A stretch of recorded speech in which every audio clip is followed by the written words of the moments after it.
హైదరాబాద్ అభివృద్ధిపై అసెంబ్లీలో అధికార విపక్షాల మధ్య చర్చ సాగింది. గత 9.5 ఏళ్ల కాలంలో పరుగులు పెట్టిన అభివృద్ధి ఇప్పుడు కుంటుపడిందని బీఆర్ఎస్ నేతలు విమర్శించగా, మహానగర అభివృద్ధికి ఎక్కడా తగ్గట్లేదని మంత్రి శ్రీధర్బాబు సమాధానమిచ్చారు. 16,000 crores పనులకి కేవలం 2 సంవత్సరాల 4 నెలల్లో 120 కోట్లే ఇన్కర్డ్ అయితే, ఈ 16,000 కోట్ల పనులు కావాలంటే 100 సంవత్సరాలు అవుతుందా, లేకపోతే 120 సంవత్సరాలు అవుతుందా, ఎన్ని సంవత్సరాలు అవుతుంది అధ్యక్ష? ఎందుకు ఈ లోపం? స్పష్టంగా నేను దీనిలో ఇలాంటి ఎందుకంటే బాధతో చెప్తున్నా అధ్యక్ష, ఇన్ని పనులు ఇవి కూడా continuation of the old works. సరే, government development is a continuous process. ప్రభుత్వం అనేది ఎవరు వచ్చినా పనిచేయాలి, ఇట్స్ ఎన్ ఇన్స్టిట్యూషన్, ముందుకు పోవాలి.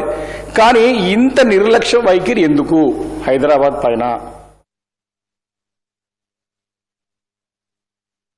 122 కోట్లే ఖర్చు అయింది. ఇంకా ఎప్పుడు ఖర్చు చేస్తారు? తాతలు ముత్తాతలు మా మన్మరాళ్ళు చూస్తారా లేదా అని సందేహం వ్యక్తం చేశారు అధ్యక్ష. ఇవాళ అనుకుని రేపే మొత్తం ఖర్చు చేయాలి 15,000 కోట్ల రూపాయలు. ఈ రోజు మొదలుపెట్టినాం, రేపే ఖర్చు చేయాలని కాదు. ఈరోజు ప్రణాళికలు సిద్ధం చేసుకొని దాని తర్వాత దానికి కావాల్సిన శాంక్షన్స్ ఇచ్చి, దాని తర్వాత అడ్మినిస్ట్రేటివ్ శాంక్షన్ ఇచ్చి, టెక్నికల్ శాంక్షన్ ఇచ్చి, ప్రాసెస్ గ్రౌండ్ అయ్యే వరకు సమయం పడుతుంది. ఈ జంట నగరాలకు సంబంధించిన అంశం విషయంలో ప్రాధాన్యతకు సంబంధించి, ఎందుకంటే కొన్ని సందర్భాల్లో ప్రాధాన్యత ఉండొచ్చు, ఉండకపోవచ్చు, కొద్దిగా రాజకీయ కోణంలో కూడా శాంక్షన్ చేసి ఉండొచ్చు. కొన్ని సందర్భాలు ఏమైతే అధ్యక్ష, ట్రాఫిక్ స్టడీ చేసిన తర్వాత ఇక్కడ కాదు, మైగ్రేషన్ ఎక్కడ జరుగుతూ ఉంది అని ఆ మైగ్రేషన్ దృష్టిలో పెట్టుకొని, ట్రాఫిక్ రద్దీని దృష్టిలో పెట్టుకొని కొన్ని సందర్భాల్లో 1-2 మార్పులు చేసి ఉండవచ్చు. కానీ నిధులు ఆపలేదు. ఈ జంట నగరాలకు సంబంధించిన అభివృద్ధి విషయంలో ఎక్కడ కూడా మేము రాజీ పడకుండా ముందుకు తీసుకెళ్లే కార్యాచరణ తీసుకుంటున్నాం. ఈ 2026-27 ఫైనాన్షియల్ ఇయర్లో ఈరోజు 2,250 కోట్ల రూపాయలు మరి ఖర్చు పెట్టే కార్యాచరణ తీసుకుంటున్నాం.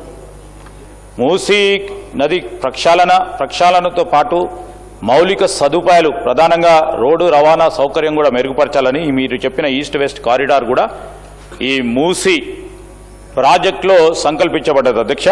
దాన్ని కూడా తొందరలోనే తీసుకుపోతా ఉన్నాం అధ్యక్ష. మూసీ ఇరువైపులా కూడా మూసీ నదికి సంబంధించిన అంశం విషయంలో క్లీన్ వాటర్ ఫ్లో కావాలి, జీవనది కావాలి అని ఎస్టీపీలకు సంబంధించి మన ముఖ్యమంత్రి గారు కూడా స్పష్టంగా చెప్పింది. అదేదైతే గ్రే వాటర్ వస్తుందో, గ్రే వాటర్ పరిశ్రమలకు ఉపయోగించుకునే విధంగా, అదేవిధంగా కలుషితమైన నీరు మూసీలో కలవకూడదనే అంశం విషయంలో వివిధ ఎస్టీపీ ప్లాంట్లను కూడా మేము సంకల్పించడం జరిగింది. దాన్ని పెద్ద ఎత్తున ముందుకు తీసుకెళ్తాం అధ్యక్ష. 6,000 పైచిలకు 10 సంవత్సరాల కాలంలో వారు ఖర్చు చేసిండ్రు. పెరుగుతూ ఉన్న ఇన్ఫ్రాస్ట్రక్చర్కు సంబంధించిన నీడ్స్ అవన్నీ కూడా తీసుకెళ్లే కార్యక్రమంలో 15,000 పైచిలకు సంబంధించి ముఖ్యమంత్రి గారు ప్రతిపాదనలు చేసి పనులు మొదలుపెట్టే కార్యాచరణ తీసుకొని, ఎక్కడ ఇబ్బందులు ఉన్నాయో, ఎక్కడ బాటిల్ నెక్స్ ఉన్నాయో, ఎక్కడో ఛాలెంజెస్ ఉన్నాయో అన్నింటిని దృష్టిలో పెట్టుకొని మేము ఈ మహానగరాన్ని విశ్వనగరంగా తీర్చిదిద్దే కార్యక్రమం. ఈరోజు సామాన్య ప్రజానికుడు కూడా అతను ఒక కామన్ సిటిజన్ ఆలోచన చేయాలి అధ్యక్ష. He has